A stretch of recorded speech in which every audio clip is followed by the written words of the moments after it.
زندگی اخلاق سے گزرتی ہے، شکلوں سے نہیں گزرتی، شکل و صورت سے نہیں زندگی گزرتی، اخلاق سے گزرتی ہے۔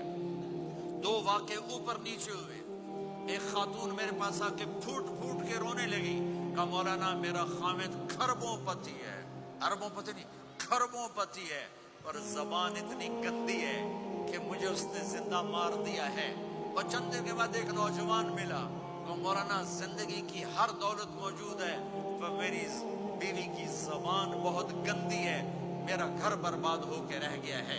ایک جگہ عورت کی تیزی نے گھر کو آگ لگائی ہوئی ہے، ایک جگہ مرد کی تیزی نے گھر کو آگ لگائی ہوئی ہے۔ گھروں کی آبادی اچھے اخلاق سے ہوتی ہے۔ بڑوں سے کہتا ہوں چھوٹوں سے رائے لے کر قدم اٹھاؤ، چھوٹوں سے کہتا ہوں ماں باپ کی رائے کو داخل کر کے چلو۔ اگر دونوں میں اختلاف ہوتا ہے تو پھر تو ماں باپ سے کہتا ہوں اپنے بچوں کی رائے کو ترجیح دو، زندگی انہوں نے گزارنی ہے۔ یہ میرے نبی کی ایک پاک پاکیزہ خوبصورت زندگی ہے۔